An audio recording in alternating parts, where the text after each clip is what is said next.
agenda that you have a copy of along with your annual report. Let everybody get situated here. Would all the members please raise their hand so I can see them. The board secretary is ascertained if there's a quorum. Thank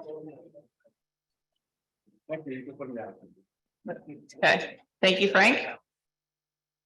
You have before you the minutes of the 72nd annual meeting held on April 28th, 2022, and I will entertain a motion to accept the minutes as presented. Thank you. Do I have a second? Bunch of seconds. Thank you all very much.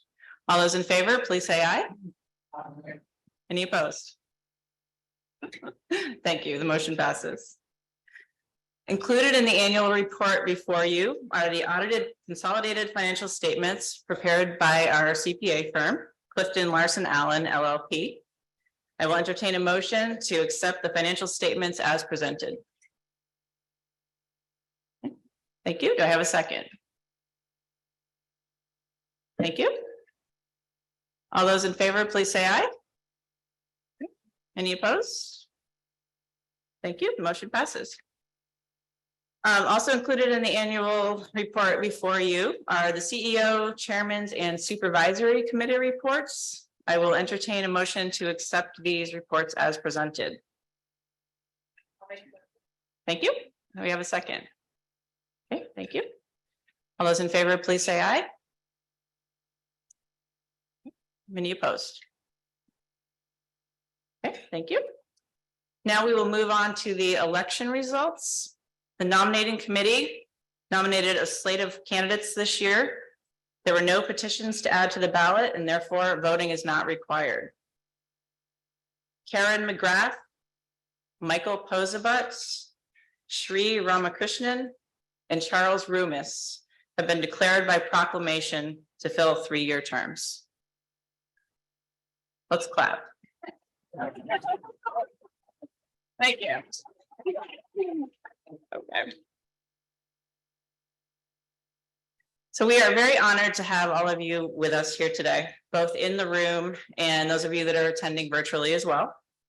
If there's one silver lining to the COVID epidemic, it's how technology has been able to keep us together when we need it. I'd like to take this opportunity to express my sincere appreciation to my fellow board members for the time and effort that they give to the oversight of this organization. Time is precious and days are short, and thank you for your willingness to volunteer and serve the credit union.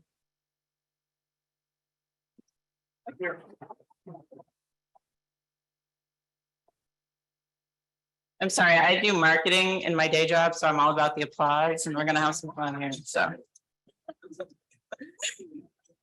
and thank you to the employees and management who are on the front lines every day, ensuring that members have the best possible experience when doing business with us. We recognize that your commitment and dedication truly make this a special place to work.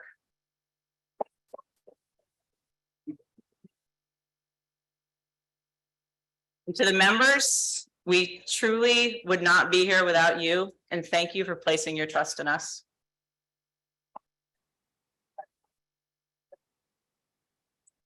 And finally, I'd like to take the time to recognize our outgoing board member, who unfortunately could not be here with us today, Francis Tag Kaczynski.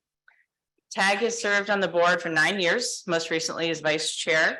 His contributions to the board and the credit union have been invaluable, bringing deep knowledge and insight to this group and always providing a fair and balanced perspective to any matter.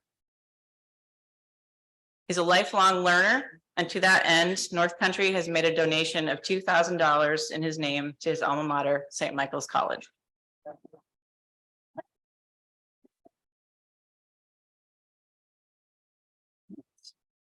St. Michael's does extend their deepest appreciation for that gift and the way that it will help the students.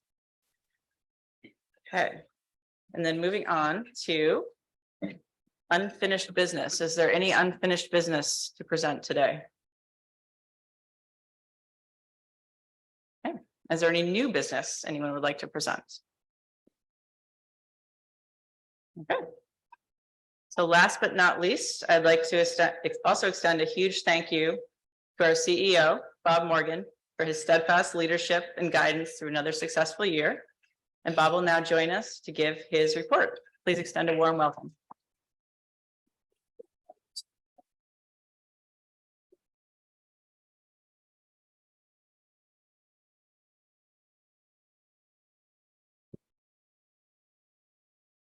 Thank you, Beth. I kind of like this applause thing that Beth started, so we might do that a few more times.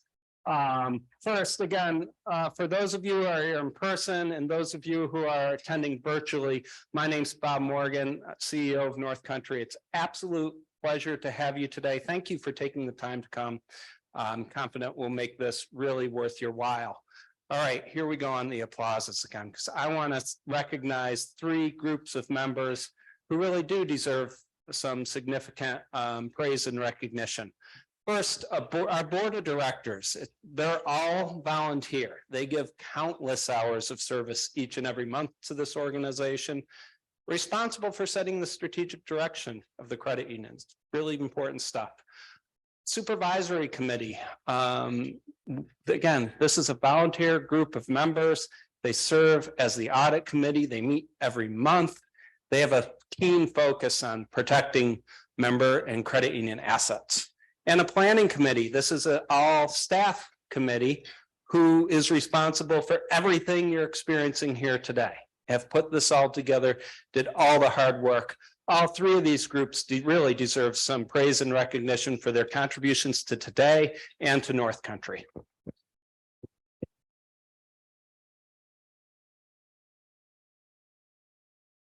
So I thought we'd first start by talking about results. So we entered 2022 as we left the pandemic with, and what preceded us for the 2 years before that was just a record growth that we had in member deposits and member assets. And what that enabled us to do in 2022 is loan those funds back out to members. And that's exactly what happened. We saw our deposit growth moderate, we saw our asset growth moderate, but our lending growth accelerated. And that meant more auto loans, more home loans, more business loans, more loans to members. And that's the way we used your funds. And that was consistent with our plans as we got started. We also experienced very strong member growth, consistently strong financial performance. And probably most important, outstanding and consistent member service and satisfaction scores as represented by our net promoter score of 74. And that is a mark that we're very, very proud of. Yeah, we deserve that. I like this applause thing. We're going to do this more on my talks. Cool. So, you know, in the as we were beginning to plan for 2023, in the later stages of 2022, we were hearing, like all of you, the news cycles talking about inflation and recession and economic uncertainty and what were we going to do. And it really became apparent to us that we needed to lean into our confident core value. That really needed to be the theme for this credit union this year. And the reason we did that is that confidence, having a healthy sense of confidence, has 5 primary benefits for both people and organizations. And they are less fear and anxiety, greater motivation, more resilience, improved relationships, and a stronger sense of your authentic self. So what I thought we'd do for the remaining few minutes of my talk is go through these individually, talk about how they can be reflected in both what we're doing today as a credit union and what we're planning to do, and really what it means for you as members. So let's get to it. Less fear and anxiety. So if we were an organization that was paralyzed by fear and, you know, just scared of the uncertainty, we wouldn't be doing things like opening new branches. But that's exactly what we're doing next month in the community of Richford, which has been without a financial institution since before the pandemic. And we're doing it in partnership with the municipality. We're really excited about it. The community members of Richford are really excited to have us come. We're really excited to get there and can't wait to welcome them and residents of surrounding communities to NorthCountry Federal Credit Union. We're also embarking on an ambitious communication strategy and implementation, one that over the next few years will overhaul how you communicate with the credit union, whether it's phone or SMS or chat or video or a lot of other means as well. And when it's complete, it will ensure that anytime you need to connect with us, you'll have just an exceptional member experience. And confidence is giving us the ability to continue to innovate and deliver new products to the members. And our innovation is really focused on reaching those members who are not fully served by financial institutions or marginalized in some way, and giving them opportunities to access mainstream financial solutions, opportunities for to access and become part of NorthCountry. And we're welcoming them in as new members as well. Confidence also gives greater motivation. And for the staff, motivation really translates to a strong sense of engagement. And I'm really, really proud to consider myself a coworker at NorthCountry with over 190 other coworkers, because our team's awesome and our sense of engagement's great. Let's cue up another round of applause for that.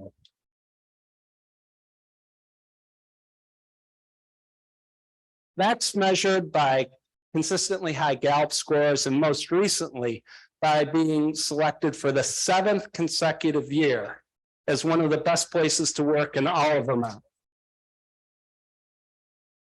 And it's that consistency of engagement that makes it really, really special. And what does this motivation and engagement mean for you, the members? It means you get great service. And again, that's reflected by our outstanding Net Promoter scores of 74. And these are things that are very important to us and we're really, really proud of. I was a little too quick with that. We'll take it. This applause thing's awesome. All right. Confidence gives you more resilience. It can really be seen in a couple of ways.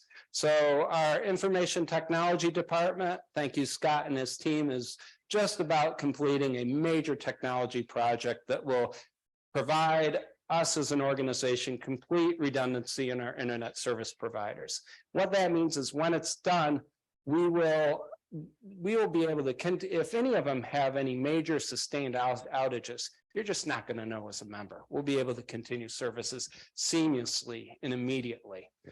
We're also really bolstering and increasing our staffing at NorthCountry this year. One of the areas of focus is our member resource team. That means our contact center.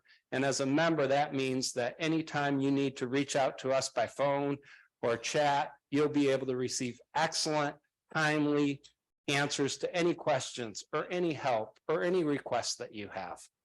And resilience in our balance sheet and our financial performance means that we can continue to deliver very competitive loan and deposit rates to you, the members, even during all these economic uncertain times. Confidence can result in improved relationships too. And for NorthCountry, improved relationships is really part of our diversity, equity, and inclusion journey that we're on.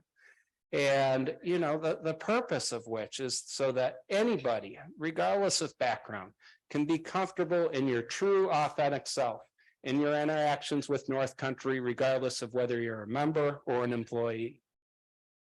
We're continuing to expand on our partnerships with schools. This is something we're so proud of. We have relationships with Winooski High School and Spalding High School and St. Michael's College, and we're in discussions with several others as well, and to provide internships and employment opportunities, job trainings, all these things to the next generations of Vermont students.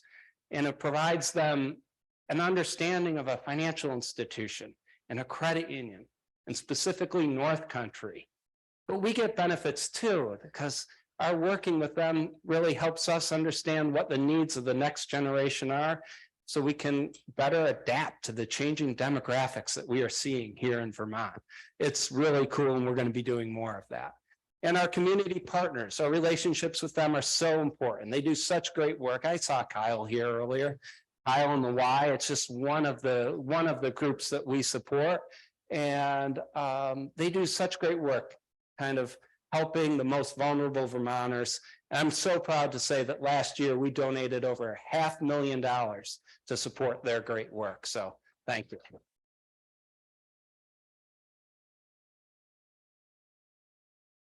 And the fifth benefit of confidence is a stronger sense of your authentic self.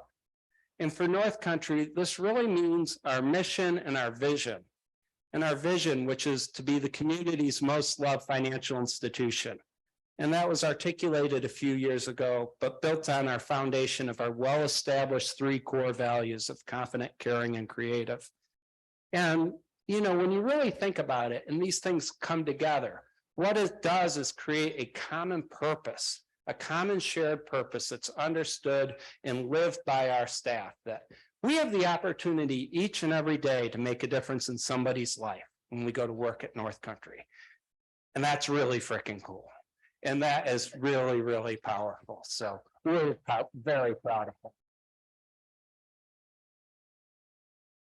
So in closing, it's worth stating again, North Country is a financial cooperative. That means that the only reason we exist is for you, the members, our member owners. This credit union is for you. And we serve you best when we live out our mission, which is to make dreams come true for all by offering personalized financial solutions. As a cooperative, we are inspired and empowered to do the right things for members and employees. Thank you for taking the time to listen to me. I, for one, am really excited to hear our keynote speaker, Dr. Mary Kelly, in a few minutes, but I'll be happy to take any questions that you might have for a few minutes, whether you're in person or online. Thank you.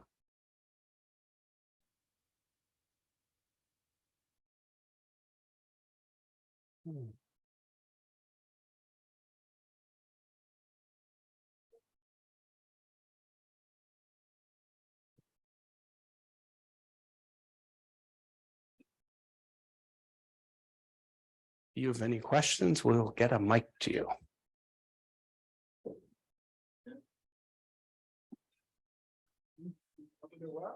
All right. Well, we can just do the applause thing in a minute again.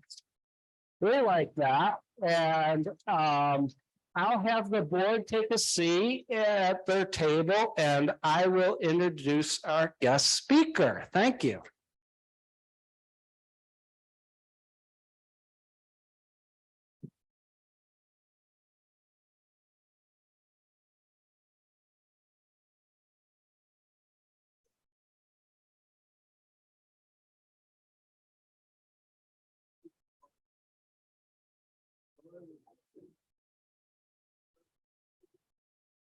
All right. So I've had the absolute pleasure of hearing our guest speaker, Dr. Mary Kelly, a couple of times this past year.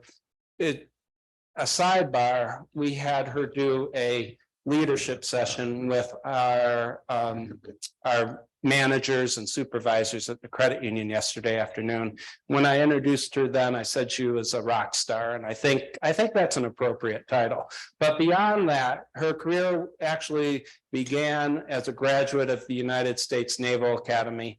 She served in the armed forces as an intelligence officer, primarily in Asia, for 21 years.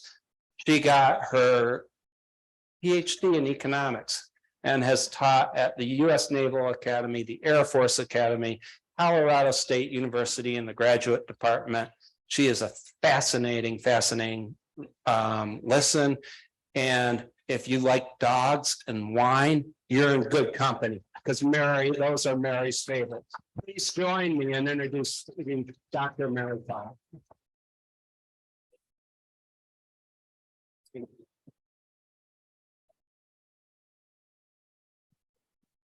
Fabulous. Thank you. Folks, thank you so much. Such a lovely introduction. And you know what? You don't care about me at all.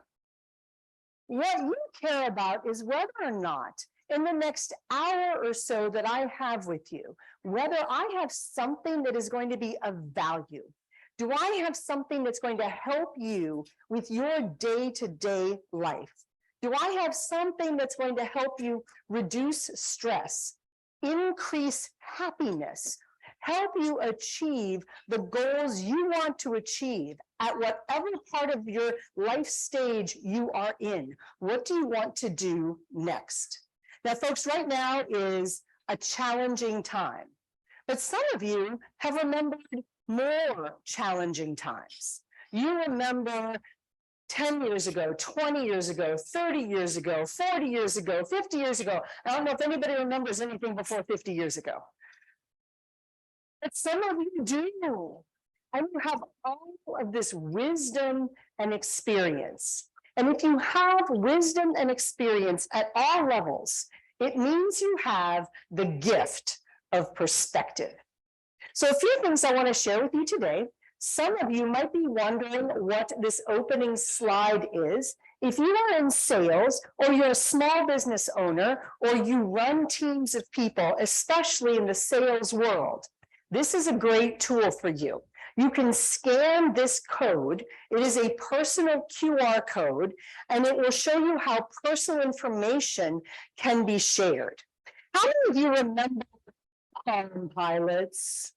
Do you remember Palm Pilots? I loved my Palm Pilot. My Palm Pilot was fantastic because there was a share button that allowed you to point two Palm Pilots at each other, and it would share information, and it would also populate birthdays. And then I never got in trouble with my spouse for forgetting birthdays. That was really helpful. My iPhone doesn't do that. This is a flow code, though. These are new ways of doing digital business cards. You may have seen them on TV, so if you want to give it a scan, you can do that. If you don't scan anything, including menus, good for you. You're not going to care at all. All right. So let's talk a little bit about how we lead ourselves and our teams and the people around us during difficult times. How many of you folks here today think, you know what, all the crises of the world have probably been solved, we're good? How many of you folks think, you look at the news and you think, wow, we're in a world of hurt? How many of you think the world is just hurting? How many of you feel like we should just give the whole world a big hug, like the Coca-Cola commercial? We want to teach the world to sing, all that. A lot of us feel that way. And the last few years have highlighted some of the challenges people are facing on day-to-day levels. The last few years have highlighted a few things about us as people. First off, we're people who apparently need people. We need people. We need each other. We need contact. We need to look at each other and get that energy that other people bring to us. And we need to lead ourselves even when times get tough, especially when times get tough. Folks, during easy times, if you've got a nice house, plenty of money, good health, good friends, a nice family, your world is pretty perfect. And you're better off than about 97% of the population. But sometimes that's not how life works. Sometimes difficulties get thrown our way. And sometimes we face a crisis, a challenge, or a change. So when we look at the whole world, I think it's helpful to look at some background. I love Bob's introduction. It was so kind and far better than I deserve.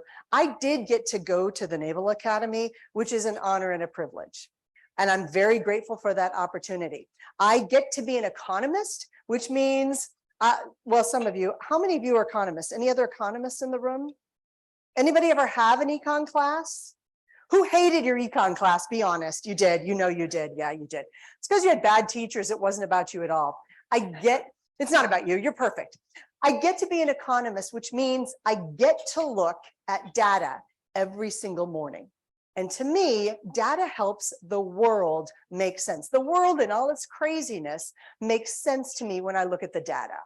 And then I got to meet my husband while I was on active duty in the Navy, because we were both fighting the same terrorists. Oh,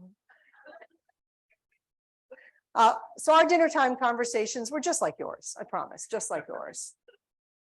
And now I get to write books and I get to travel and I get to talk to people about how to improve their businesses, their leadership, their communities, their nonprofits.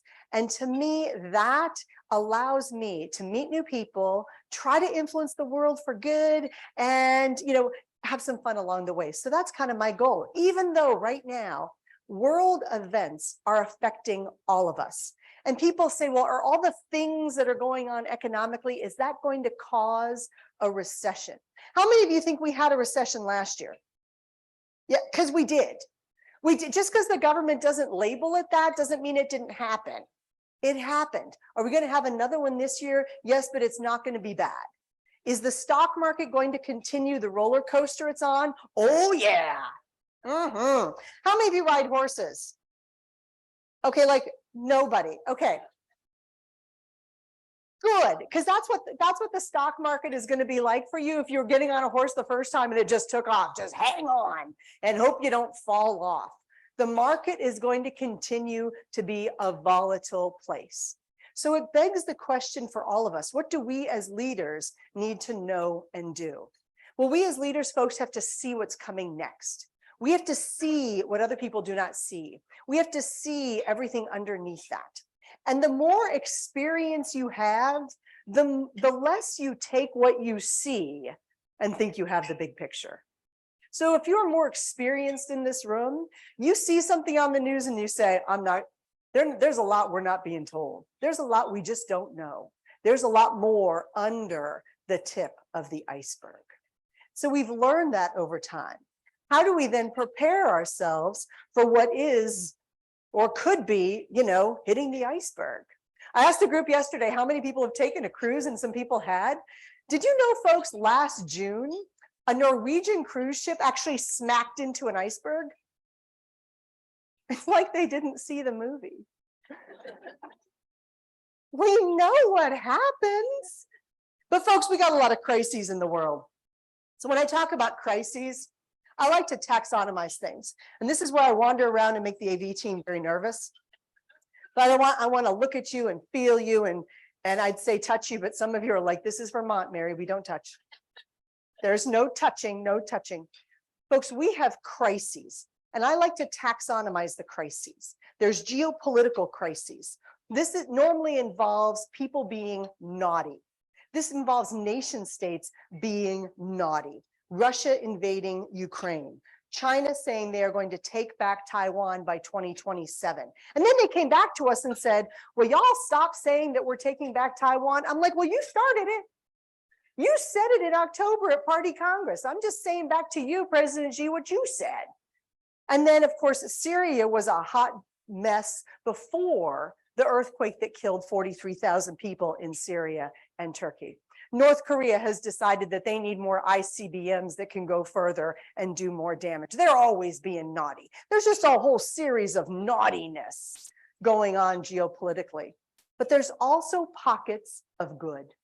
There are also countries who rush in after an earthquake and help out with things like Red Cross and the other big humanitarian group that went in after the earthquake. There are also countries that do their very best to help each other when times are tough.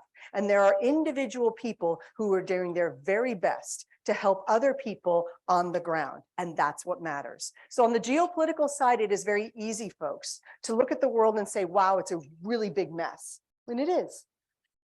But we can only act the way we can act. And as individuals, we've got to make a difference on that level. Now, we also have economic issues that you've seen bad news on that as well. How many of you think your taxes are going down this year? You would all be correct. How many of you think that inflation is not going to be a problem this year? Oh, wait, no, not that either. Inflation is going to be a problem this year as well. And how many of you think housing and rental costs are going to go down? How many of you think your property taxes are going to go down? Wow, you could all be economists. You're all just as pessimistic as me. This is fun. This is great. On the plus side, Meta just announced more layoffs yesterday. about 10 or 11,000 people. Disney is laying off 7,000 people. Alphabet already laid off 10,000 people. That's great news because it gives people the idea that, wow, maybe I should take my job more seriously. Maybe I should be more grateful for the good job that I have. Our unemployment rate right now, folks, is at 3.6%. And it is at 3.6% for one reason and one reason only. Now, some of you remember the Humphrey-Hawkins Act that says the natural rate of unemployment in the United States is about 4%. And that includes things like structural unemployment, when your job goes, I don't know, how many of you are still making 8-track tapes? Yeah, that job went away. Some of it's seasonal. Maybe you're a ski instructor in the winter and a lifeguard in the summer, but during fall and spring, you have a lot of free time. Maybe there is the natural rate of unemployment where people leave college or transition from jobs or get out of high school. That's a natural unemployment level. And right now we're under our natural rate of 4%. How is this possible? Well, I'll tell you, before COVID, we only had about 2% of the population that was working remotely. Now we have far greater numbers of people who are working remotely, either full or part-time. Of the 19% of workers who are working remotely, 19% of them, 19% of the people who are working full-time remotely have a second full-time job. Now, for some of those people, their employers don't know that. And in some cases, there are some people who can very well work 2 full-time jobs. They have the energy level, they have the time, maybe they don't have children, because that would be a factor, that children take time. Some people can do that, but 19% is a high number. And so of those folks, that's why we've got the numbers we have of unemployment being so ridiculously low. As we start to see people come back to the office, people are not going to be able to do that anymore. So we're going to see that unemployment number rise. And the Federal Reserve will take credit for this. Okay, I just need you to know they're going to do that. So folks, I also need you to know I did 35 years of combined federal service. Having said that, I am wildly apolitical. I dislike all politicians equally. If you're a politician, you're sitting in this room, I like you on a personal level. As a profession, we're just not going to discuss it. I thought there was a time in my life, folks, that I wanted to be the mayor of a small town. So I went to school for public policy. I thought this was going to be a good idea. I went to school for public policy. And as I was in my public policy class, I realized I was fascinated by the management of garbage in cities, trash management. What do you do with it? How do you recycle it? What's sustainable? What's good? What's bad? How do we get clean water into cities? I found I cared less about pocket parks and individual citizen concerns about potholes. I found I do not care about that at all. I also found out I do not have a stomach for campaigning. So I transitioned into an economist so I can tell politicians what to do instead. I like that. I like that. And I am desperate, folks. If any of y'all know anybody, I grew up in Texas. I grew up in Dallas. I'm still based out of Dallas. So I drawl sometimes. But if any of y'all know of anybody in Congress, I will fly myself to Washington, D.C. On the way, I will stop at a dollar store, which is now the $1.25 store. And I will buy 535 of those little dollar store calculators. And then I will go to DC and I'm going to teach them how to do math. I'm just saying, that's one of my goals. I know I'm going to wander around and I'm just going to distract your whole day here. Good. So in the labor force, we also know that our gross domestic product, now we're still the top in the world of our gross domestic product, is still good. Is it as good as it should be? No. Where we have seen a reduction is in consumer expenditures and business investment, because we are doing real well on the government expenditures. We are high on the government expenditures. In normal times, our government expenditures should be about 16 to 17% of our gross domestic product. Anything above that, and our government expenditures starts to push out private investment and business capitalization. We're over 30% now of government expenditures. And that's why this big discussion right now of what's happening in DC, and nobody's got the solutions. And this is one of the problems, is there are so many areas which are considered not up for debate. And you know, when you're in a crisis situation, everything has to be considered, even if you don't like the topic. So this is one of the issues for our gross domestic product that is going to be a factor. Now, our labor force participation rate continues to be an issue. We are lower than we should be. So where are my self-identified seniors and boomers? Where are you? Just let me know who you are. Seniors and boomers. Woohoo! Yay, seniors and boomers. Good job, you. Good. And then where are my self-identified Gen Xers? I'm a Gen Xer. Nobody cares, people. Nobody cares. Just get over yourself because nobody cares about us. We're ignored. We're angry. We've decided we like it that way. All right. And where are my millennials and Gen Zers? Where are you folks? Millennials and Gen Zers. No, be proud. Be happy. See, I see you. Emily, you're a Gen Zer. Why don't you raise your hand, kiddaroo? There you go. Emily, tell all your friends to go get jobs. Just saying, we need more young people in the market force. And we need more. We know that our labor costs are increasing because they had to keep up with inflation. And we know that medical costs are going up. And you know what's the greatest thing ever for credit unions? Bank failures. Bank failures are awesome for credit unions. Because you know what bank failures did? It gave people that moment where all their stereotypical ideologies about the B word came back to them. And they're like, I still have an account at something, fill in the B word. Maybe I should just transfer everything over to a credit union. Maybe I should be going down to my credit union down the street. My friends seem really happy at their credit union. Bank failures are great for credit unions. Now, is it great for everybody else? Not so much. Not so much. Because it shows that there is mismanagement. And anytime there's mismanagement of finances, people get nervous. Now, in the workforce, we've got all kinds of other challenges. We're not really going to address too many of those today. But we've got people who get this idea that it is okay to, oh, goodness sakes, show up to work and then not actually work. Yeah. Now, here's the thing. They've gotten that into their head because nobody kept them accountable and nobody knew the difference of when they were working and when they were not. So when people say, oh, some of my employees are quiet quitters, I'm like, well, you made them that way. You're the one who allowed that to happen because you weren't holding them accountable. And then on the domestic side, yes, we've got all kinds of domestic issues, and I've got a whole nother thing. And for some of you in this room right now, you also have personal crises going on. Every single person has something going on in their life that's not perfect. And maybe it's a crisis and maybe it's not. Maybe it's just a challenge and maybe it's just a change. But this is all the things we have to consider. And it sounds like bad news, but I look at this list and I go, isn't this exciting? Because this is why we need you, all of you. Wherever you are, whatever you're doing, you are an important member of this community, which means you have the ability to make a difference every single day. And the world needs you to do that. I don't care what your skills are, your talents are. I don't care any of those things. We need you.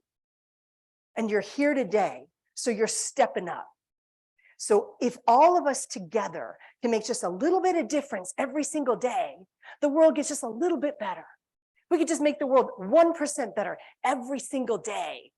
It's the butterfly effect. You know the butterfly effect? We can do this, and it starts with us. So our value altogether starts with our people. And as Bob mentioned, I was fortunate enough to wear this country's uniform for 25 years. And I'm not the only veteran in this room. So where are my fellow Army friends? Where are my Army people? Army people, somebody who's in the Army. 2 people, just 2? Sir, you were in the Army?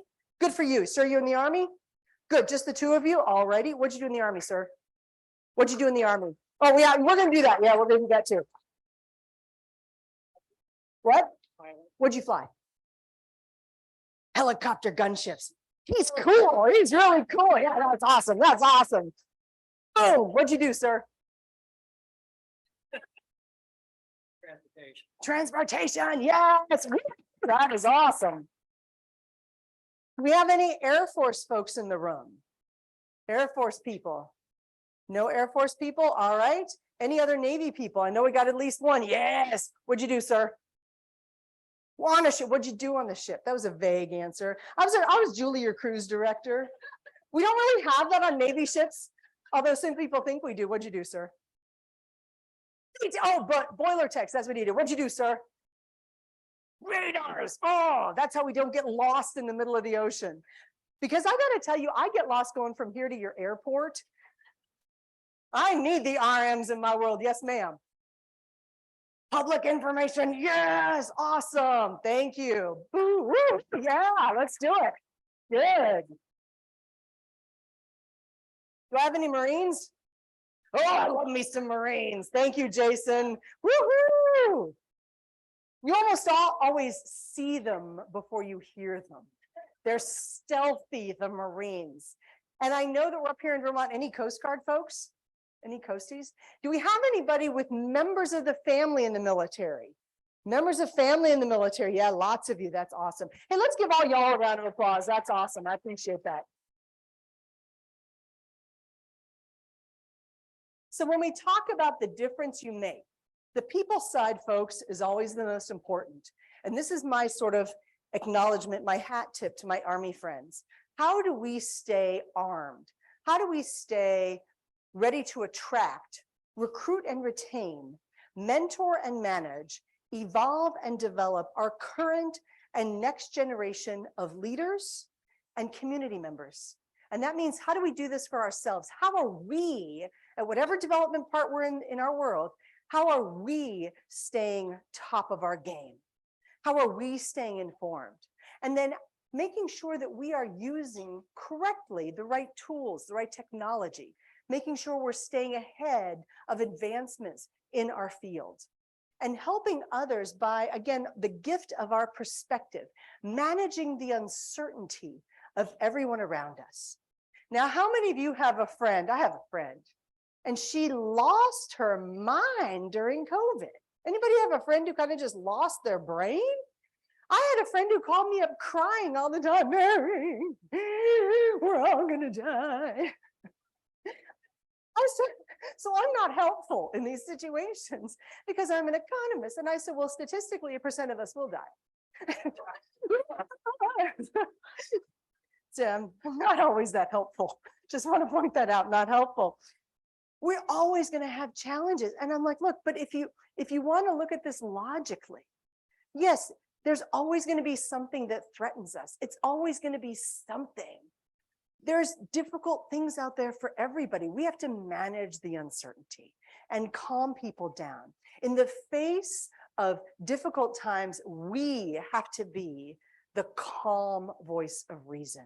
We have to be the ones saying, hey, here's a fact that might be helpful. Here's something that might make you feel better about what's going on, and help people get through the uncertainty. Now, for many of us, we are still actively involved in business. And when we think about either our business or our nonprofit world, I work with a lot of nonprofits. My big passion is mostly dogs, cats, and ponies, because that's mostly what I'm familiar with. But I like all animals. So parrots, ferrets, gerbils, turtles, and whatever you got, I like it. And I love the opportunity to help my nonprofits strategize and optimize and find opportunities. And most of my nonprofits do best when they are working with other groups of people who understand their mission the best. That makes perfect sense. But then I say, well, how are you getting your vision out there? How are you getting your mission out there? How are you letting people know what you do? And they say, well, you know, it's on the placard in the bathroom. Okay. Folks, as leaders, we have to be constantly reminding people of our purpose. Why, whatever reason we're on the planet for, that's our purpose. And we can be reminding ourselves that as well as other people. If you're part of a nonprofit, you remind the team around you, hey, you know what we get to do? We get to rescue animals today. Hey, you know what we get to do? We get to help people who were hungry this morning not be hungry tonight, like the donations to that food bank. We get to help people be better because of our involvement. So how do we strategize to do that? How do we optimize our scarce resources? Because we all have scarce resources. None of us have all the money, time, and resources we want. We don't. So how do we do this? And how do we reach out and touch other people and help other people and help other people's lives improve because they had contact with Scott today? How do we do that? Because that is our value. So we know, folks, as I said, we've got a bunch of military people here. Some of my groups of people say, you know, Mary, I just can't find someone with the focus and intensity I need. And I always ask the question, I go, do you have any Army guys? Oh, no, we don't have any Army guys. I'm like, go get you some Army guys. Go get some military people. Find some military people. It's not that hard to find them. Okay, except the Marines. You wear green and you're hard to find in the grass. I'm just saying. Just saying. I've got a bunch of resources for you here today. And for some of you, I know that your time is precious and some of you are watching this from wherever you are. This is a QR code with my resources, the same set of resources I shared with the credit union yesterday. So if you want to scan this with your phone, this will take you into the vault of resources. If you are a business owner or part of a nonprofit, in this vault, there are 3 things that I think are most valuable to you. If you are a school teacher, this is helpful for you. If you are working in the financial industries, this is helpful to you. 3 things. First, there is a leader's blind spot assessment. That in about 90 seconds, Leanne, you took it yesterday, right? And it didn't take you very long, right? Like it just didn't take you very long. The 90 seconds to figure out what your superpowers are, and then some areas where you might be a little bit blinded. Do I have any people who are trained as physicians, nurse practitioners, any medical people in the room? Medical people, any medical people? Not one medical person? I promise I'm not having a heart attack, people. I don't actually need any medical attention. I was just going to use you as a good example, really? Okay, 1 person, 2 people, now we got people, okay, fine. As they're like, Mary, you're not going to make us like do CPR or anything. What'd you do in the medical field, ma'am? Beautiful. So you worked with cardiologists. Have you noticed that many cardiologists have the attention span of a toddler that just drank a Monster drink? They have a very short attention span. So the leader's blind spot assessment is designed for people who are in a hurry. They might want some feedback, but they're not really sure. That's the whole idea behind the blind spot assessment. The second thing that might be helpful is a 12-month business success and accountability planner. And that is a great way to map out your organization's goals and help your people stay on track. The third is, especially if you are in a nonprofit and you're trying to think about your succession planning, my brand new white paper is called Predictions, Indications, and Strategies for the Next Generation of Leaders, regardless of what that looks like at all levels of an organization. It's brand new research. If you love charts and graphs, it's for you. If you have trouble falling asleep at night, this will cure it, I promise. Just an idea. So that's there. Folks, we've had a rough couple of years. We had to deal with COVID. We had to deal with technological change. For many organizations, especially financial institutions, the threat of cybersecurity is huge. And for many of you, supply chain problems continue to be a problem. I showed this slide to the group yesterday and they laughed, so I'm hoping you laugh too. We started having supply chain problems because people did not want to show up to work to offload ships. So this is the port of Los Angeles and Long Beach. 40% of everything that comes into the United States comes in through Long Beach and Los Angeles. Number 2 port is New York. Number 3, Savannah, Georgia. Number 4, Charleston, South Carolina. And all these ships, all these little white dots are ships in the middle of the Pacific Ocean who were told, go do donuts in the ocean. We Navy people know what that's like, doing donuts in the ocean until we tell you to come on back into port because we're not ready for you. But here's where the supply chain problem really became a problem. Off the coast of Shanghai. This is an aerial view of Shanghai. All of those little yellow dots are merchant ships waiting off China. So this is where the glut of the supply chain problem happens.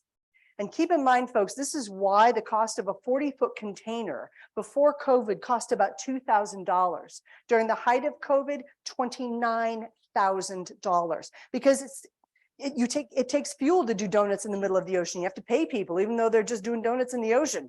You got to keep people on board.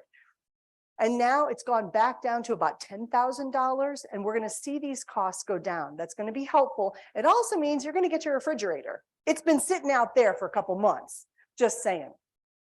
But people are worried about finances as well. And people are worried about things like the inflation rate. How many of you have noticed the inflation rate when you go shopping? Yes, we all have. And one of the things about the inflation rate is, keep in mind, it only measures a year back. So the fact that there was a very big increase from 2021 to 2022, well, but now the increase from 2022 to 2023 isn't as big. It's going to make it seem like it's not as painful. But when the price of things that you care about, like eggs that went up by 49% and fuel that went up by 65% to heat your home, went up by that much, and then this year it only goes up by 5%. See, that whole 70% leap over 2 years is kind of discounted. And that's why sometimes numbers lie to us. This is a terrible, terrible slide. This is from November, but you can see that fuel oil is the largest number on this list. And this goes on for pages and pages. I just thought this might be interesting to you. And as we mentioned yesterday with the group, 63% of Americans right now are living paycheck to paycheck. 63%. That is up from 49% 2 years ago. And yet we're all doing this. We're all doing this. Who wants to do this with me? I'm just saying, yeah, because life is hard. I know. And even though we want to be doing this, you know what some of us should be doing? This. And you know what Jason's thinking right there? He's saying, Mary, I haven't had that stuff since 9th grade. Just pointing that out.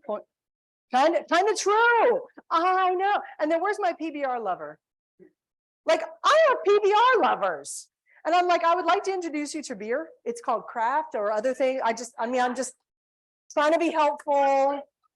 But you know, it is cheap. That's a plus. Anyway, I'll buy you a beer, sir. I really will. COVID changed the world. It changed the world and it changed the workplace. But I've got some leaders who say, especially some of my more experienced leaders. I don't know how many of you remember, but this is the 50th anniversary of the return of our POWs from Vietnam. It was this month. And one of my buddies is one of the last survivors of that. His name is Colonel Lee Ellis. And during the height of COVID, when everybody is complaining about being in their house and getting DoorDash and watching movies 12 hours a day and eating really good food and having plenty of heat and plenty of air conditioning with their dog and their family, and they're complaining. I called up Lee and I said, Lee, I'm a little frustrated with people complaining. And he goes, Mary, it's okay. And I go, Lee, how can you, who lived in a little box for 5.5 years, how can you not be frustrated with people who complain when they are being paid by the government to stay home and eat good food? And he says, and he's a really nice guy. He's apparently much nicer than me. And he says, Mary, he goes, people can only react based on what they know. He says, so we have to be real patient with them. I'm like, Lee, how do you do it? So he wrote a book on this. He wrote a book on DNA leadership, which is fabulous. And his latest book, it just came out this month. You know, there's been a lot of stuff written on Vietnam, and he took an entirely different tact on Vietnam. He focused on the love. And I went, what? He said, he wrote a book. He interviewed about 30 of the POWs, and he interviewed them about their love lives. The men who were captured, who were married before they were captured, the men who then came home, what happened, and then the men who found love after they left, and the 3 POWs who they were friends with each other, and then when those men died, they are now companions with 3 of the widows. Like, it's this beautiful love story that came out of horrific and tragic situations. And I looked at him, I go, Lee, how do you be such a nice guy? And he's like, we have to focus on the good. And I thought that was just such a wonderful message. Colonel Lee Ellis, he teaches me stuff all the time. But COVID changed the workplace. And as leaders, sometimes we have to acknowledge the fact that people are not where we are. People are not in the place in our head. So whenever there's a crisis or a challenge or a change, most people's response is, oh no, it's oh no. So you get a bad diagnosis from the doctor, you say, oh no. Your kid gets into trouble, you say, oh no. If you're me, you got in a car wreck in January and you go, oh no. My brother was driving, it wasn't me. I just want to point that out. My brother's driving, he's making a left-hand turn. We get T-boned by a truck. To be fair, it was Texas, there's trucks in Texas. It was a little truck, it wasn't a semi, or I would be like, you know, a pancake. Anyway, and you know, the first thing you say is, oh no. Okay, my brother was a Marine and that was not the first word he said. You know what he said, you know what he said. And yeah, it wasn't 2 words and it wasn't happy birthday. Okay. So, oh no is our first reaction, oh no. We reject it for what it is. And then we move into the Band-Aid fixes. For any short-term issue, what do we have to do to mitigate the short-term effects of whatever the issue is? So let's say somebody gets into an automobile accident. Ladies, what's the first thing we're going to do? We're going to call people and then we're going to do what? We're going to bring them food. And if you know me, you're going to bring me, yes, oh, I love you people so much. Yes, that is the right thing. Yes, in the short term, we're super good about responding to the immediate need of whatever that is. And during COVID, you know, it was, I'll save money on commuting and I can work in sweatpants or yoga pants or short pants or whatever pants. And then in the short term, you know, we thought, well, we'll work from home and that'll be okay. Some of you who worked from home and who worked from home during COVID, anybody? How many of you heard what I heard, which was, baby, I love you, but how can I miss you if you never go away? Get out, go away. More time with family sounded so good. Then we had more time with family. Yeah, all right. And we figured it out. We figured out how to do Zoom calls. And for some people, they had never Zoomed before. Zoom came out in 2011 as a better alternative to Skype, which is still a disastrous platform. And as soon as Zoom came out, Zoom had been free. I've had the pro account of Zoom since 2013. And COVID accelerated the change. And all of a sudden, families are having family conversations on Zoom. And all of a sudden they realized, hey, we don't have to settle for seeing each other once a year at Christmas or Easter. We can Zoom once a week. I'll tell you what I did. I had a bunch of friends who were like, we just miss getting together. I'm like, great, let's do virtual happy hours. That worked. That worked. 5 o'clock every Monday. We got together and we kind of debriefed. And you know what? It brought people together. We figured it out. And some of us had to figure out how to do 6th grade math, Emily. And we had to Google it, because even though we have master's degrees in finance, we don't know how to do 6th grade math. It's hard. And there's boxes and arrows and diagrams and little floating squirrels and bunnies. I don't even know. I had to Google it. And then some of you did the right thing and you had a COVID baby. Who had a COVID baby? People. India just surpassed China in terms of population growth, and you are clearly not helping us win. We're going to need more participation, please. All right. Any of you have COVID grandbabies? Like 3 people.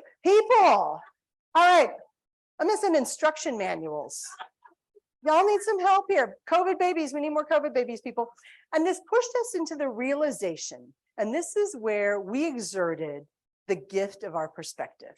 More leadership, more often, with more specificity to more people. This was us managing the uncertainty. This was us patting head and holding paw like we would with our dogs or cats. This is us letting people know we've got this. It's never gonna go away. Once you get a virus, viruses stay. My medical people know this. Viruses stay forever. For some people, COVID, for the first time, they realized that people carry germs.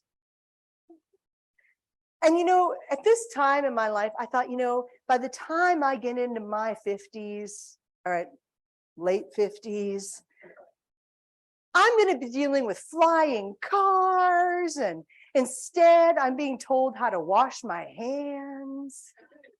And I thought, we have not progressed as a civilization. But the realization kicks in. And this is where we start taking a little bit longer term approach of what's going on.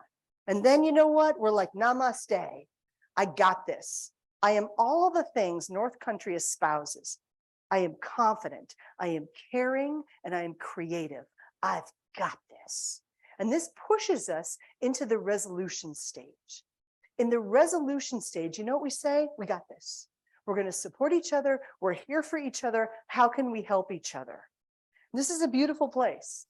Now, a lot of people stay in these first 4 stages. And they stay there because it's all about me, my job, my kid, my community, my church, my synagogue, my mosque, my little league team, my band. Whatever that is, that's what I'm focused on. My family, the things that I can best control. It's a very myopic perspective. We're looking inward and we're protecting what we can protect. Real leaders went through that real fast. And then they got the gift of situational awareness and they understood the new reality. Now, this just doesn't happen in the example that is COVID. It happens in any crisis or challenge or change. We very quickly move into, as leaders, the sense of the new reality. Okay, this just happened. We've got this. What do we do? And then we figure out what we need to do from there and we create the action plan. And this forces us to look externally. So whenever you're sad, if you've ever been depressed, and most of us at some point in our life has had a moment or two of sadness or depression. And the best advice I ever got for that is if you are sad or depressed, stop focusing on you and go help somebody else because it gets you out of your own head. Get out of your own head. Go do something for somebody else. Accelerate into the curve and stop focusing on all the sadness and the things you can't control, because that's a lot of times where we get frustrated. We want to do even more and we're frustrated when we don't. I don't know about you, but I'm never as frustrated with other people as I am with myself. You ever, anybody else like that? Where you're thinking, I just want to do more. I want to do more. I want to do more. And sometimes I exhaust my own self.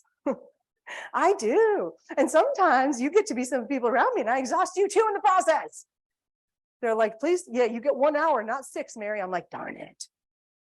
This pushes us into focusing externally. First and foremost, how do we support other people? How does this change where we are putting our energies? How do we increase and improve our processes? How do we become more efficient, more effective, more caring, more confident, more creative? How do we serve other people better? And how do we help people through difficult times? How do we help people through changes? And what needs to be created or developed that will help people be better? And how do we look strategically at not only what the people around us are doing, but what our communities are doing, the good things? And how do we support those efforts as well?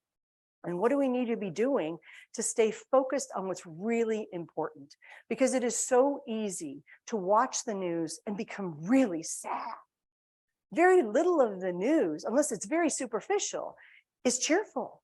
It's mostly just bad news. So we're inundated with bad news all the time. And then to relax, you know what we watch? We watch a 2-hour movie on solving murders. And then we wonder why we're sad.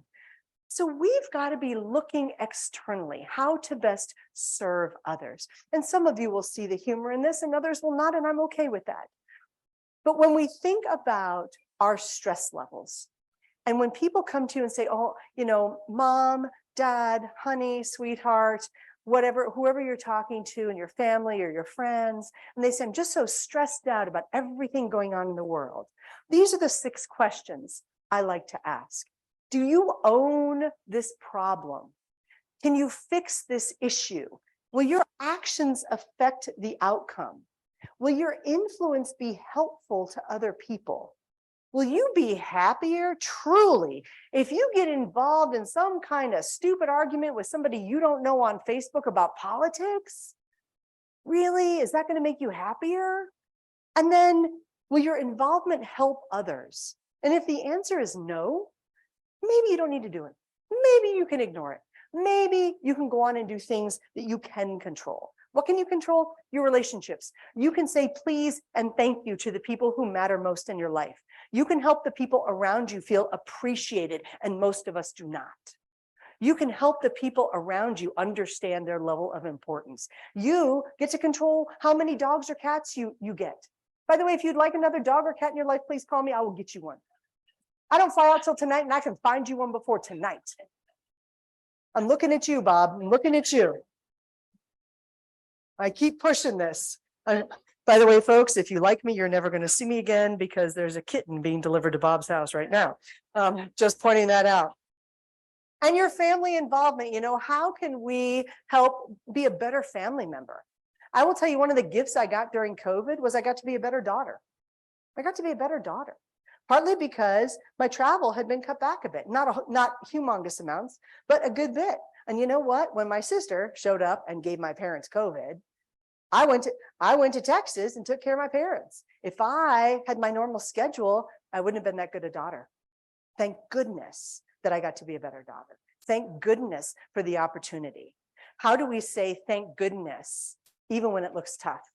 How do we be grateful for the adversity? I asked Lee Ellis, because they're coming up on a reunion here, the 50-year reunion in May. And one of my classmates from the Naval Academy, his dad is Mike McGrath, who's also a POW. So he is going to help his dad get there this year because, those guys are kind of getting on up there in age. And Captain Charlie Plum is actually still on the speaking tour, still talking about it. And he's amazing. And I asked all 3 of those guys, I said, so regrets? And all 3 of them said, oh, it was terrible, but we wouldn't trade the experience. And I went, what? Because I've had a weekend alone in my house for a weekend that didn't turn out well, and I would trade that experience. And they said that captivity made them the people they are. It solidified their character. And all of them said they wouldn't trade it. So interesting. So how do we take even something that's really, really tough and make it into something better? It's all about where we choose to put our focus. So on the military side, sometimes people ask me, why does the military tend to have to work together as a team? What can we learn from this? And so I say, well, first, we have to embrace everybody on the team for their strengths. One of the interesting things that people kind of forget about the military is you don't get to hire people. You're sitting in your office and somebody walks through and go, hi, I report to you now. And you're like, cool. It's kind of how you're like, oh, I have all these gaps in my talent pool. You don't get to fill those with those people. Whoever walks in the door, you got to make them fit. You have to assess their strengths, figure out what they're good at, figure out what they're bad at, and then you got to work them in. And when you think about that, it's all types of people. So the entire time I was in the Navy, 25 years, I never was at what we call a full manning component. What that means is I was usually manned about 75% of all the people I was supposed to have. I was usually manned about 75%. So we were always short of people. So anytime somebody walked in the door, I was like, yay team. And people say, well, how are you so excited? You don't know anything about them. I go, it doesn't matter. It doesn't matter. We will find a place for them. All types of people, all backgrounds, all everything, everybody, because we need you.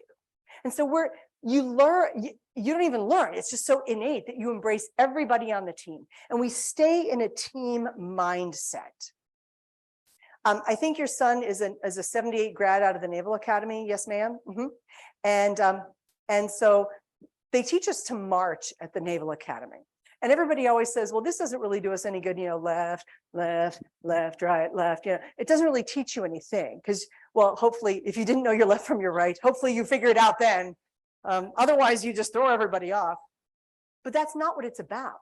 It's about getting into a team mindset. It's about thinking as a team, moving as a team, making sure that people don't be doing this while they're walking around and all this other stuff. And they're like, no. You're supposed to move as one, think like one, act like one, rely on each other, react together.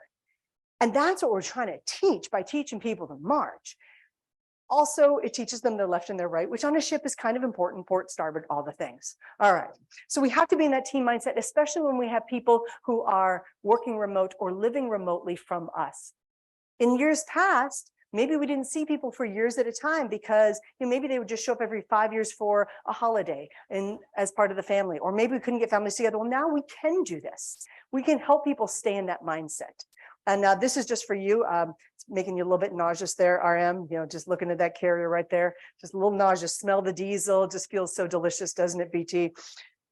And so you look at this, we have to work together as a team because otherwise things don't happen. The other thing that people don't realize about a Navy ship is it doesn't stop in the middle of the Pacific Ocean because, hey, it's Friday at happy hour, we're just going to stop now. Doesn't work that way. Also, what people don't understand, did you know that Navy ships are dry, which means there's no alcohol allowed on board? Did you know that? Yeah. We've been making up for it ever since, haven't we, there, Warrant Officer? Yeah, we have. We've been making up for it. Number 3 is we look for the good and we look to repeat the good.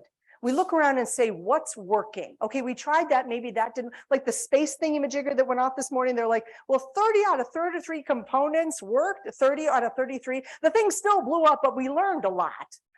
Okay, see, only engineers would call that a success.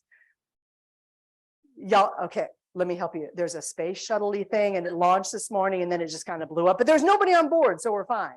But we think, okay, so we praise the effort and then we're going to figure out what we need to tweak and reward the results. And we have to genuinely respect and love everybody. And I tell people, you don't have to like them, but you do have to love them. And people say, but I don't like that person. You don't have to like them, but you have to love them. And more importantly, you have to serve them. And this is where I think a lot of people struggle because we're not brought up with that level of love and compassion necessarily. And I think we need a little bit of that. And the military does a whole lot more than a lot of people think. Now, some of you know I am all about the dogs and the cats. Where are my cat people? Cat people, this is just for you. There's no point associated to it at all. It's just a picture of kittens.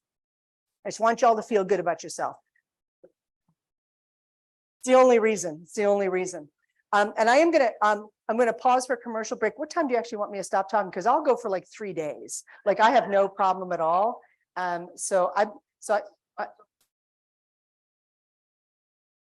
Okay, we can do something like that. That sounds fantastic.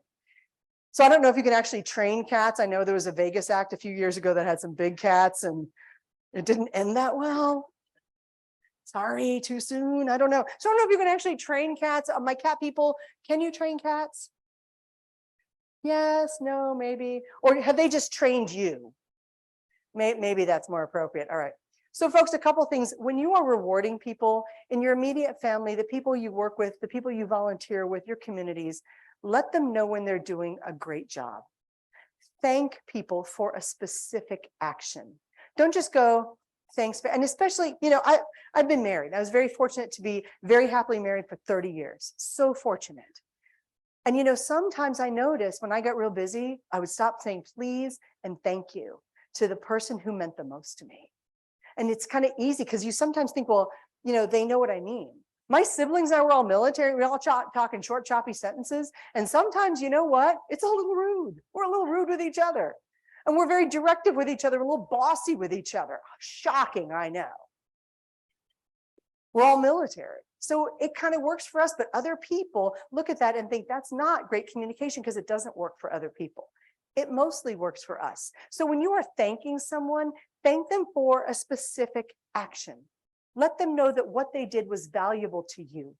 How many of you people right now in this room, and if you are sitting with people you work with, do not answer this question. If you are sitting with family members, do not answer this question. How many of you people at work feel as though you are overappreciated?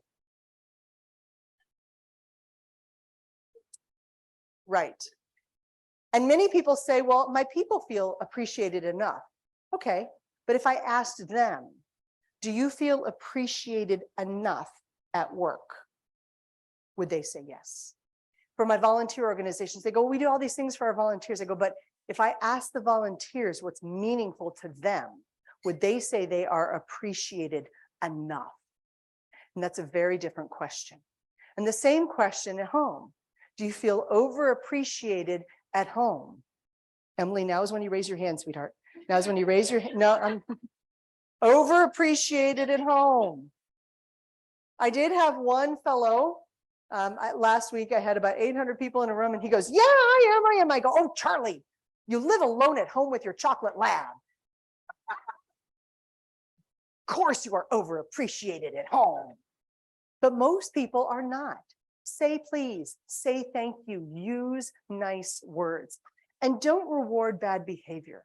Don't allow people to get away with being ugly. There's just no cause for it. Now, I'm the first one to go, you want to cut in front of me in traffic, you go right ahead. You just go right ahead. Especially if you're a truck heading my way. Yeah, go right ahead. Go right ahead. But there's times when people are just being a little ugly in public.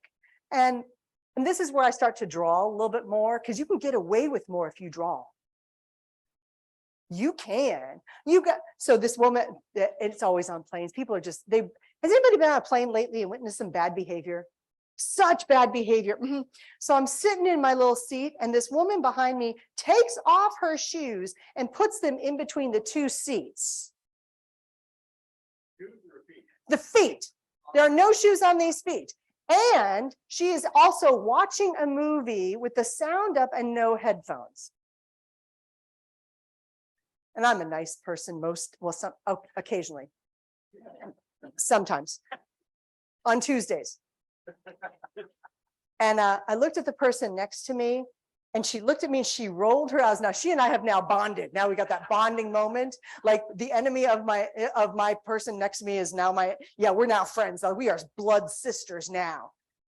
I let this go on about 5 minutes. And then I'm like, hey, Mary, don't you tell people not to reward bad behavior? Don't you tell people that you kind of need to address it if it's bothering you? And then the part of my voice goes, are you really going to sit here for 3 hours with these feet right there? So I turned around and I said, because I draw, you can get away with more if you draw. Like you're not remember anything from this talk. You go, you can get away with more if you draw. So I turn around and I go, excuse me, ma'am.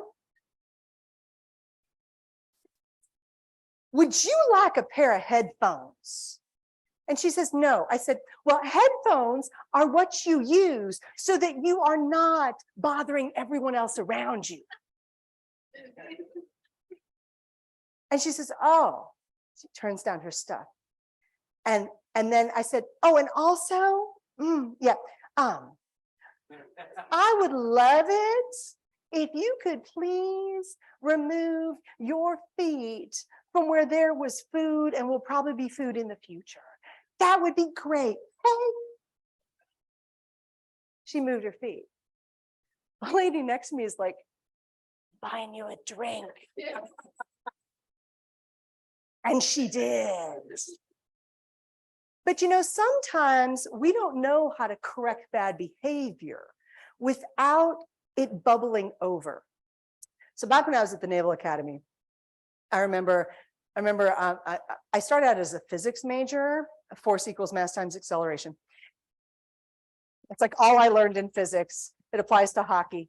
And so I was studying physics with one of my buddies, and we're in his room studying, and his roommate had just come from the gym. And he's all sweaty, and he's just been running, and apparently this is like a whole feet discussion. Anyway, so he takes off his shoes and puts them up on the desk. And I'm going, oh man, this is terrible. And we're trying to study, and his feet are on the desk, and he's a little stinky. And we ladies sometimes, we just let it simmer. If this happened in girl world, it would have just simmered until it boiled over. And then 3 months later, we would have plotted your painful demise. Sometimes, ladies, we are not as direct as we could be, but we can do it in a nice way. My buddy who I was studying with did not do it in a nice way. He looked at his roommate and he said, get your effing feet off the effing desk. And the other guy goes, oh, okay, sorry, and did it. And I went, oh, just happened. It was clear communication. The message was clear. The message was received. Action happened and nobody died. I said, that's better. You know, sometimes we can't just simmer. We have to help people. And sometimes bad behavior happens and we have to correct it because we do know better.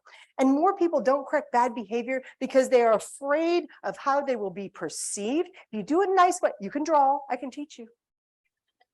They're afraid of how they're going to be perceived. But otherwise, we are wasting resources. Thank you. But those are $20 bills, people. I know. We have to help people not waste resources by being angry or upset, especially when we can solve the problem and be consistent. For those of you who did the right thing and got a puppy over COVID, Bob, if you've got a puppy and you're going to let that puppy be on the couch as a little puppy, then you have to let the puppy be on the couch as a big dog. There's no sometimes in a dog's life. If it's okay today, it should be okay tomorrow. If it's okay yesterday, it should be okay today. People are the same way. Don't magically assume that people are going to change if that behavior has been tolerated, condoned, and in fact encouraged, because you're going to get more of it. This is on the back of my dog shampoo bottle. It says, remember to eliminate all escape routes well in advance. A tip. Once your pet is slippery and wet, he or she is suddenly faster and smarter than you are. I've had animals big and small all my life. And I know this. And yet when I look at the shampoo bottle, I'm like, yep, got to go close the door. Folks, it's okay to give people reminders when they need them.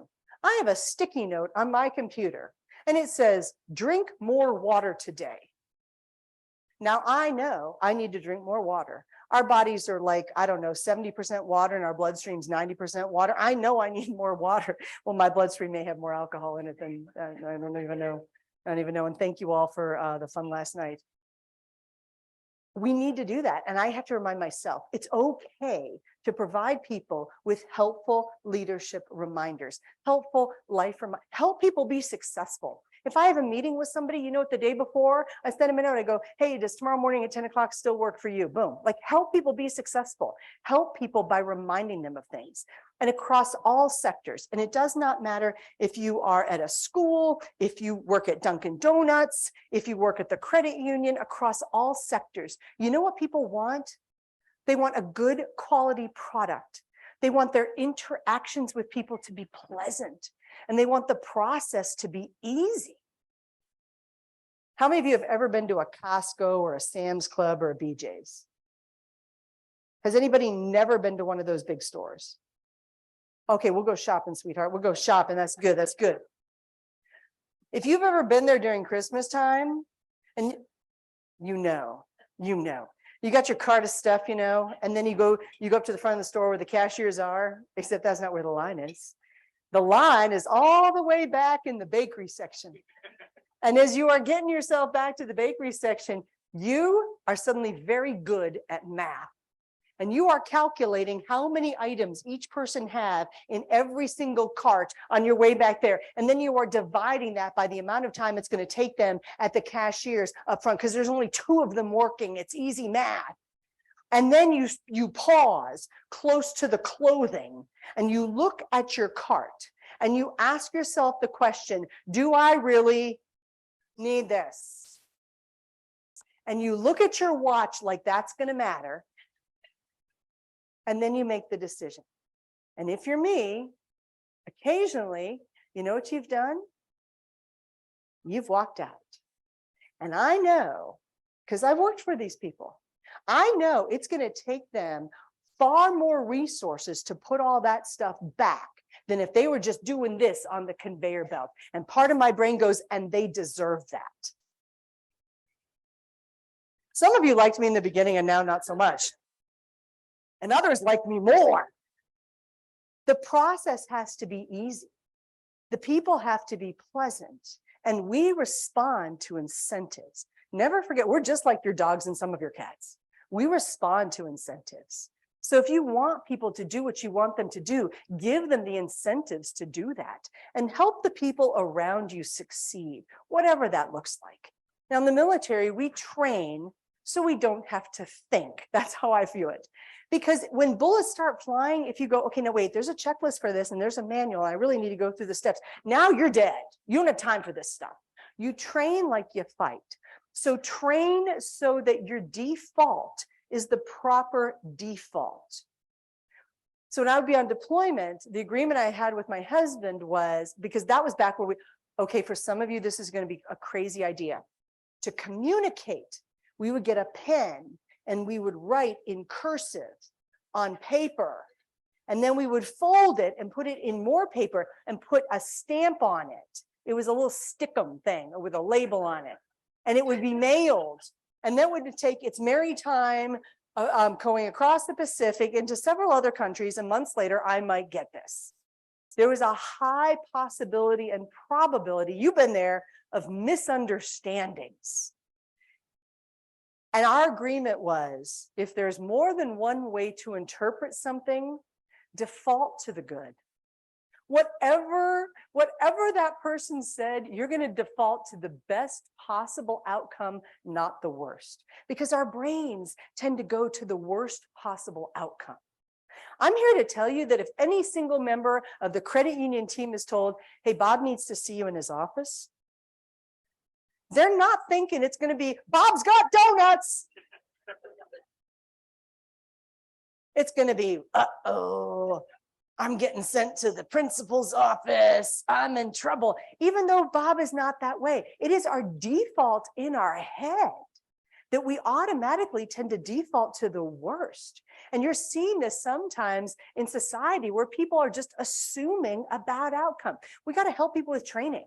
And when we're launching planes off a carrier deck, we got to be helping people succeed. And when we are getting up close and personal to jet engines, we have to be helping people succeed.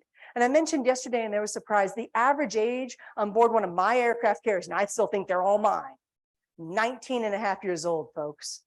19 and a half years old. That's what's defending American freedom. And you know what? It works because we work together as a team. We help people be successful. So in the last minute or two I have before questions, I just want to introduce you to my siblings. This is my younger sister on the left. She's the Air Force officer in the family. She was an Air Force comms officer. Her husband is a Naval Academy grad as well. He's a Navy maintenance officer. My older brother is the Marine helicopter pilot in between the two girls. He did 26 years on active duty, flew 53s. His wife is also a naval officer. My first husband was a Force Recon Marine. He was a Vietnam era guy. I lost him to multiple myeloma from Agent Orange back in 2006. Man number two, I know. I was lucky to have that man, and I was lucky to have the guy who came after. He was a Navy guy, and I lost him to kidney and pancreatic cancer this last October. And I was so again, happily married for 30 years, just two different guys. So lucky, so lucky. And so they were both military. And then my younger brother was the Navy pilot in the family, and his wife is a school teacher. We're all very confused by her. We are very confused by her. And so one time we're all sitting around, she's looking at all the rest of us and she goes, y'all are mean. Because we're like, hey, go get me another drink, go grab another round, grab some more pretzels, do the thing. And there's not always the please and the thank yous. What a lot of you do, we get a little defensive. I'm like, we're not mean, we're just really clear communicators. How many of you in this room have ever been accused of being very direct communicators? You're my people. You're my people. She says, y'all are mean. You just bark at each other. And I said, well, for us, everything else is understood, and not just implied, but understood.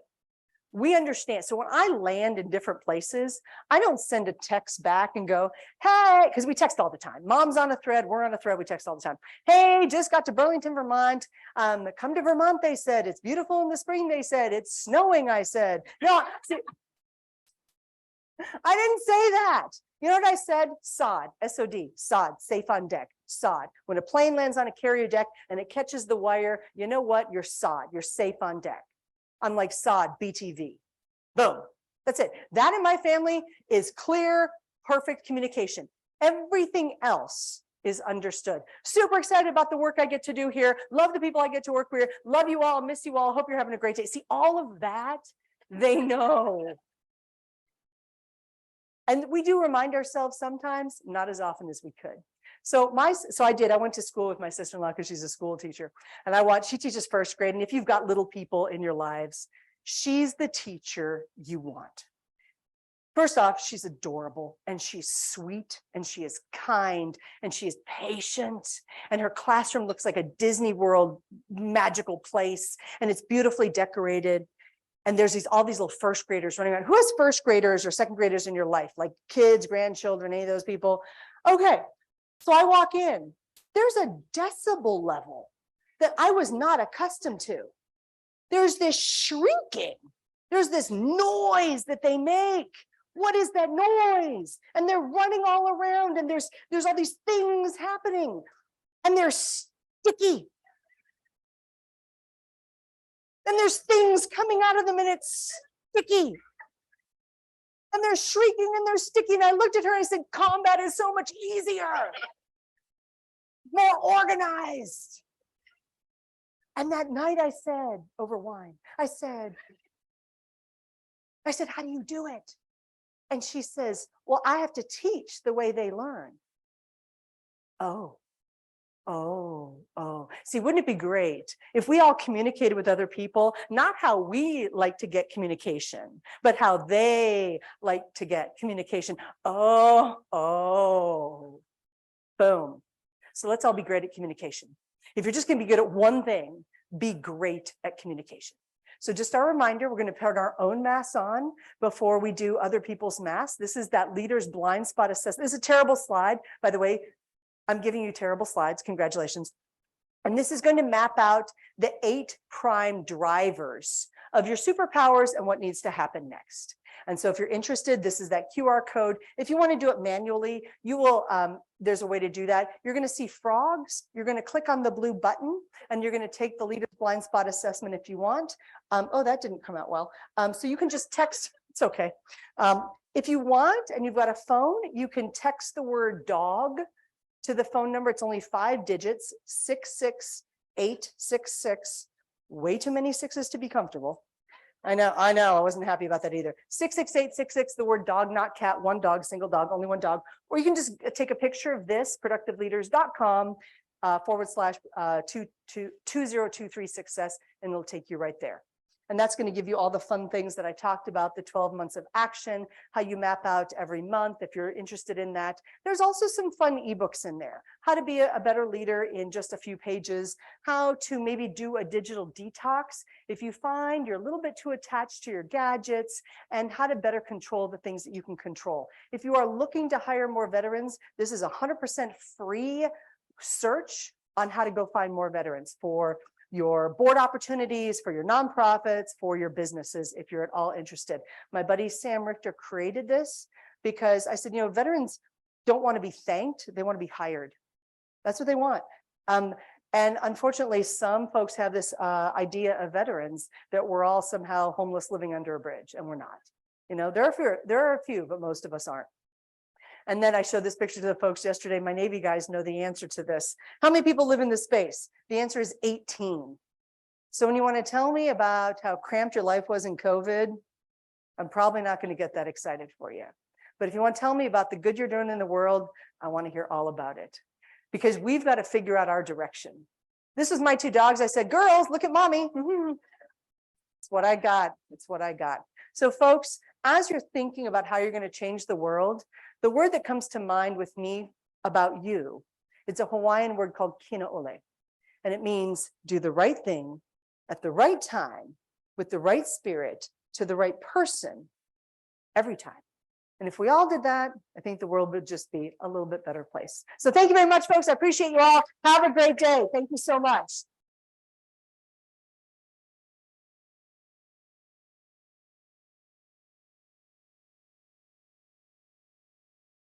And are there any questions that anybody would like to ask of me in the group? If not, I will be, oh, yes, sir.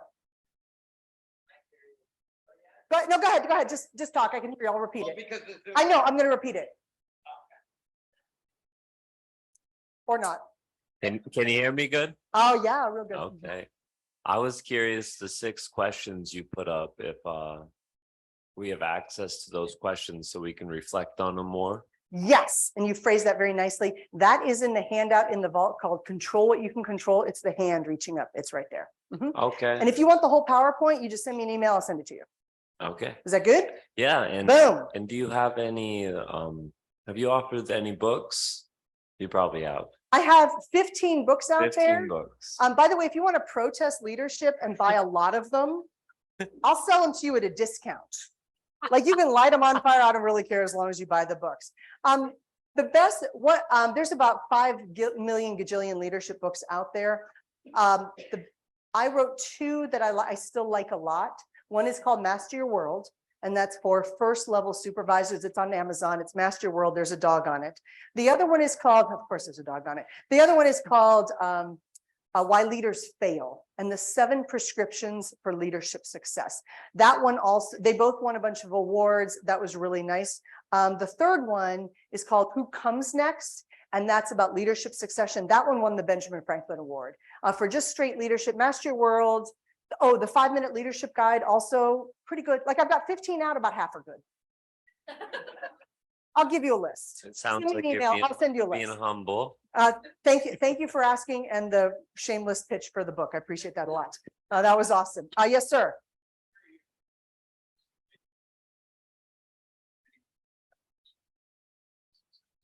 Yes. Yes. Thank you. My greatest competition in this business, her name is Meredith Elliott Powell. And she is the person I am going to recommend to this team to come talk to you next year, because she's fantastic. She is my biggest competition in this industry. If I lose a job, 9 times out of 10, I'm losing it because she got it. She's great. I recommend her all the time. And she's my closest competition. She takes money out of my pocket. I promote her at every opportunity, and we wrote a book together. Because with your closest competition, when you work together, you push each other to be better. And people said, well, how do you deal with the revenues? I said, I have no idea. She goes, what? I go, we both just go, you pay for this, I pay for this, you pay for this. If I'm not paying my fair share, just let me know and I'll pay for it. That's how we do it. I couldn't tell you what I've made from that book. She couldn't tell you either, because that's not our goal. Our goal was to work together on an important project that brought a good message into the space where we want to bring it. And every time she gets a job, I cheer for her. And she does the same for me. Meredith Elliott Powell. Yes, ma'am.